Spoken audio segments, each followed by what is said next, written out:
Salut à tous, c'est Kazin, j'espère que vous allez bien. Aujourd'hui, petite vidéo où on va parler un petit peu de tout et de rien, mais toujours concentré sur Pokémon. On sait que d'ici grosso modo, à un mois, il va y avoir EV3 qui va sortir. Donc ça va un petit peu bousculer les choses, puisque la série a l'air vraiment super sympa. Et puis voilà, comme d'habitude, on va avoir du Dracofeu, mais pas que, en version Terra Crystal, Gold. Il y a une petite nouveauté, on va voir un petit peu comment tout ça, ça va s'organiser, niveau collection, tarifs, etc. Disponibilité, le TB est très très joli, avec Salamèche en carte promotionnelle. Et on sait que maintenant on a de la carte promo dans chaque ETB, donc ça c'est la petite nouveauté qui faisait vraiment plaisir. Et puis en plus, on va avoir, alors si je dis pas de bêtises, c'est un mois après, EV 3.5, et là ça va être encore pire au vu des cartes qui sont proposées à l'intérieur. Alors attention, il ne faut pas confondre les cartes japonaises et les cartes françaises. Souvent les cartes japonaises, ce sont les cartes dresseuses qui sont les plus chères. Alors il y a toujours un emballement. C'est assez marrant de voir que EV1, on disait oh là là, Mimosa 500 €, et puis on fait la même erreur, oh là là, Machine 500 €. Non, c'est pas du tout la même chose. Le marché japonais, c'est pas la même chose que le marché français. Nous, les cartes dresseurs, en règle générale, c'est pas les cartes les plus chères du set, voire même loin de là, et c'est pour ça qu'à chaque fois ces cartes là dégringolent. Donc ça c'est pas étonnant et ça arrive tout le temps. Alors je voulais vous parler aussi de ce qui est en train d'arriver en ce moment. Donc il y a du retour de stock, je vous avais déjà montré dans les Micromania, on avait trouvé des tripacks. Alors pourquoi je vous parle de ça? Parce que c'est une série qui est très populaire, qui à mon sens sera certainement la meilleure série épée et bouclier dans les prochaines années. Ça sera une série qui sera très sollicitée, très demandée, et c'est vrai qu'en ce moment on arrive à revoir du stock. On avait eu du stock chez les Micromania sous forme de tripack. J'en avais acheté un. Alors il y en avait quelques-uns, je crois qu'il y en avait 3 ou 4, peut-être même plus. C'est vrai que je n'y ai pas prêté très attention. C'est vrai que j'en ai pas mal dans ma collection en scellé. Donc ça c'était arrivé, ça va peut-être encore réarriver. Il faut vraiment regarder plutôt les boutiques spécialisées, alors soit spécialisées, vraiment spécialisées, jeux de société, etc. Soit les boutiques de jouets, tout simplement, les Micromania et pourquoi pas les Cultura. Moi je pense que c'est là où il faut regarder. En plus c'était assez intéressant puisque les tripacks ont augmenté un petit peu de prix, mais ceux-là non, on était aux alentours de 16 € je crois. Et franchement pour un tripack Evo Céleste, 16 €, c'est un excellent prix. Il y a aussi des retours de stock du booster individuel sous blister, donc ça c'est toujours sympa. C'est un item qui est plutôt intéressant en collection scellée. D'ailleurs on voit souvent une grosse différence entre le booster sans le blister et le booster avec le blister pour tout un tas de raisons. Ça le protège, pour la collection c'est plus joli, et en plus c'est plus difficilement pesable, et ça c'est très important dans des séries comme ça qui je crois, mais je suis pas sûr à 100%, je suis pas trop familier avec tous les systèmes de pesage, mais il me semble que c'est pesable en tous les cas cette série là. Je le savais très bien pour Zenith Suprême, on pouvait même savoir s'il y avait une ou deux ultras, mais pour Evo Céleste c'est vrai que j'ai pas fait trop attention, mais il me semble que on peut savoir s'il y a une ultra ou pas. Donc c'est vrai que ce format-là est plus privilégié, et je crois que c'est plus pesable avec l'emballage, puisque il y a toujours une différence. Faut pas croire qu'à chaque fois qu'on sort un produit au dixième de gramme, ça soit la même chose. Il y a toujours une petite différence. On ne sait pas pourquoi, l'épaisseur, la matière. En tous les cas, ça c'est en train de revenir aussi, principalement dans les King Joueurs. Moi, je vous propose une petite astuce. C'est tout simplement, vous allez sur le site de chez King Jouet et vous regardez les disponibilités autour de chez vous, tout simplement. Et comme ça, vous faites une réservation. Ça marche très bien. Puis après vous recevez le mail. En plus vous n'êtes même pas sûr, je crois qu'on n'est même pas obligé de payer en ligne. Vous pouvez faire un paiement en boutique, et c'est juste génial. Donc ça c'est un petit tuyau. Ça sert à rien de se déplacer, les stocks sont mis à jour sur le site tout simplement. Sinon si vous voulez vous déplacer, vous demandez si les boosters sont arrivés ou pas. Il y a aussi du Clash des Rebelles. Clash des Rebelles c'est beaucoup moins prisé parce que c'est vrai que c'est une série, comment dire, les cartes sont plutôt bon marché, c'est moins intéressant de l'ouvrir, sauf le tripack avec la carte promo Rayquaza, puisque ça c'est une carte promo qui est plutôt très recherchée, donc ça c'est un tripack plutôt intéressant. Mais il y a aussi le Duralugon, voilà, Duralugon, non, pas très intéressant. Mais il y a du tripack aussi Clash des Rebelles, c'est assez sympa en ce moment. Il risque d'avoir aussi je crois que c'était du style de combat, et du Reign de Glace. Alors franchement, le Reign de Glace, je te dis, c'est une série qui est très très sympa et qui fera partie du top 3 des prochaines années sur le bloc épée bouclier. D'ailleurs, petite parenthèse, en parlant de Évolution Céleste, je pense pas que cette série-là, enfin ces boosters-là seront hyper chers dans les années à venir, tout simplement parce que mon petit doigt m'a dit que beaucoup doivent faire certainement beaucoup de stock de cette série-là, sous forme de display principalement, mais aussi de tripack, de boosters individuels, etc. Donc forcément, il va y avoir dans l'avenir énormément d'offres. Évidemment, j'ai pas de boule de cristal, c'est juste mon petit doigt qui me l'a dit. Donc est-ce que mes sources sont bonnes ou pas, j'en sais rien. En tous les cas, moi c'est mon point de vue. Voilà. Et alors, vous êtes libre de le partager ou pas. Mais c'est vrai que souvent les surprises viennent plus des séries qui ont été boudées plutôt que les séries qui n'ont pas été boudées, qui ont été même allez acheter ça et vous allez acheter une voiture dans 10 ans. Mais bon, on peut se tromper.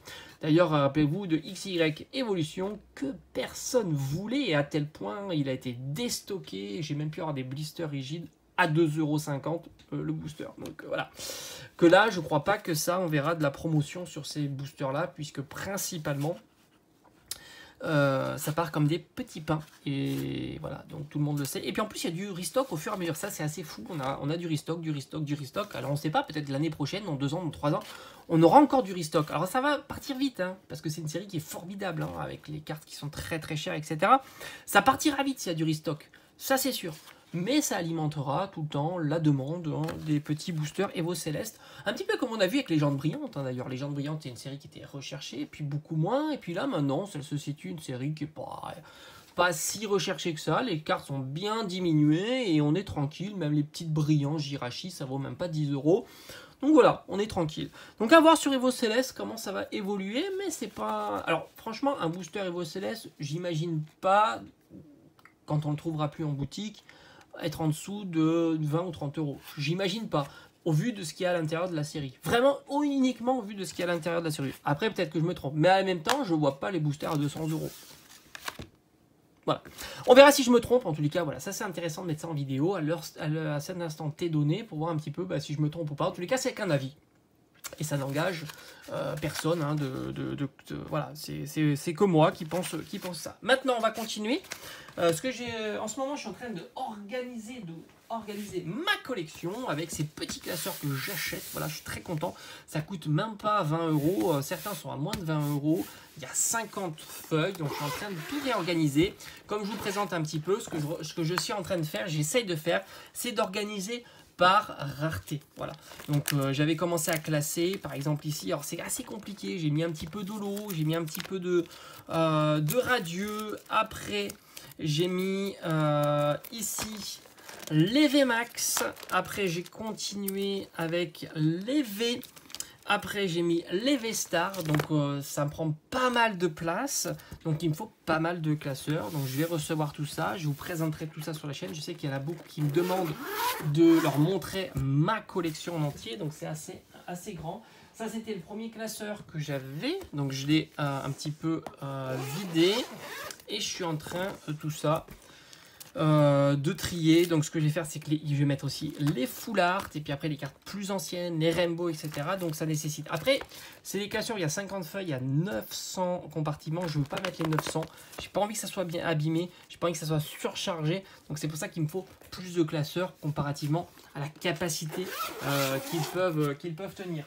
Maintenant on va terminer la vidéo avec comment dire, avec EV1 et EV2. Donc EV1 est toujours à la ramasse, hein, ça on s'y attendait. Ça n'a pas été une série qui était très populaire. Les alternatives sont vraiment bon marché.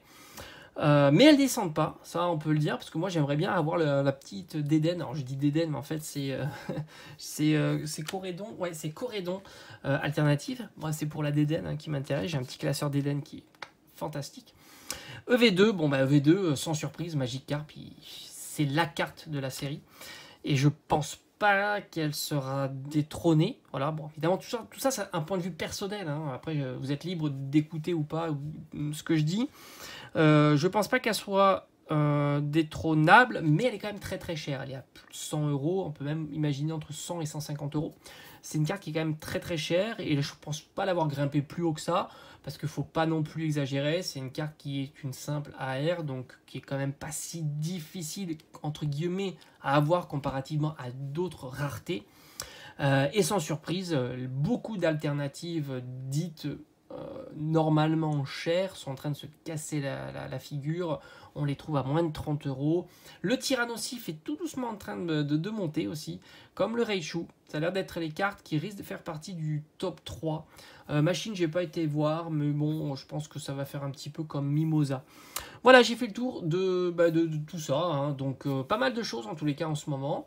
Moi j'ai hâte évidemment de voir les nouvelles séries, mais en même temps j'aimerais bien compléter petit à petit les autres collections, EV1, EV2. Alors ce qui est marrant, c'est que les anciennes, on va dire format GG, valent un petit peu cher comparativement au GG ou au TG. Et d'ailleurs, je trouve que c'est les cartes les plus intéressantes. Je complète aussi petit à petit mes cartes Gold qui sont ultra bon marché. D'ailleurs, je suis très content d'avoir acheté Bojan à 15 euros parce que lui, j'ai l'impression qu'il commence à monter aussi. On est plutôt aux alentours de 25 à 30 euros. Mais les autres, Palmaval, Dinglou, sont des cartes plutôt bon marché. Il me manque toujours Flamigator, mais je ne désespère pas de l'avoir à tout petit prix.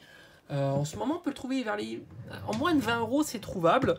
Mais j'ai envie de patienter encore un petit peu et on verra un petit peu si je me trompe ou pas, puisque les gens sont beaucoup captés par du Magikarp, du Tyrannosif et beaucoup moins par les cartes Gold. Et en général, les cartes Gold, malgré qu'elles soient plutôt difficiles à avoir, sont souvent pas chères, hein, comme ces cartes, surtout si tu prends les cartes non Pokémon. J'espère que ça t'a plu cette petite vidéo. Enfin non, elle n'est pas petite, elle est un petit peu longue, mais bon, c'est bien de parler un petit peu de tout ça. En tous les cas, moi, pour mes achats, comme je t'ai dit, il y a peut-être aussi de la carte gradée qui va arriver. Je l'en ai déjà parlé sur mes précédentes vidéos. Si je trouve un peu d'Evo Céleste, je me laisserai peut-être un peu tenter. Si je trouve... j'aimerais continuer à compléter EV2. Et évidemment, je suis à fond dans EV3, mais surtout EV3.5. Et ça, je pense qu'on est nombreux là-dessus. Surtout la Premium. J'espère pouvoir la trouver à bon prix. Maintenant, sinon, tant pis pour moi, hein. Voilà. Allez, je te dis à bientôt. Ciao, ciao.